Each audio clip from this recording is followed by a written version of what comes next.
প্রথমেই সকলকে জানাই শুভ নববর্ষ। আর শুভ আজ তো আমাদের একটা বাঙালিদের স্পেশাল দিন, তো ভালো মন্দ খাওয়া দাওয়া হয়েই থাকে। তো আজ একটু বিরিয়ানি বানালাম, তো সেই জন্য দেখতেই পাচ্ছ সেসব প্রিপারেশনগুলো চলছে। এদিকে হাঁড়িতে ভাত বসিয়ে দেওয়া হয়েছে বিরিয়ানি, আর এদিকে আমি বেরেস্তা করতে পেঁয়াজটাও বসিয়ে দিয়েছি। আর ওদিকে আমি একটু কেসার দুধে ভিজিয়েছি। খুব লাইট করেই আমি বাড়িতে যেটা করি, বেশ ওটাই ভালো লাগে। আমার দোকানের বিরিয়ানিটা খুব একটা বেশি ভালো লাগে না, তো স্পেশাল কিছু রেস্টুরেন্ট আছে যেগুলো ভালো লাগে।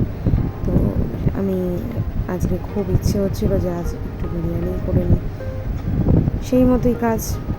বিরিয়ানি লাভার হলে যা হয় আর কি, বিরিয়ানি খেতে ভীষণ ভালোবাসি। তো এখানে মাংসটা আমি একটু কষিয়ে নিচ্ছি। বিরিয়ানি অনেকেই অনেক রকমভাবে বানায়, অনেকের স্টাইলটাই আলাদা, অনেক রকম। তো আমি এভাবেই করি। আর এদিকে আমি রায়তাটাও বানিয়ে নিচ্ছি, বানিয়ে ফ্রিজে ঢুকিয়ে দেবো খাবার সময়, একটু ঠান্ডা ঠান্ডা রায়তা। আর এদিকে আমার পুরো রেডি সবটা। তো আমি এটাটা ভাপে বসাবো এক্ষুনি। আর যে লাস্ট প্রিপারেশান চলছে, দিয়ে দিলাম সবটা, দিয়ে বসিয়ে তারপর খাওয়াটা হবে গরম গরম। তোমরা কে কে আজকে কী কী রেসিপি করলে জানিও।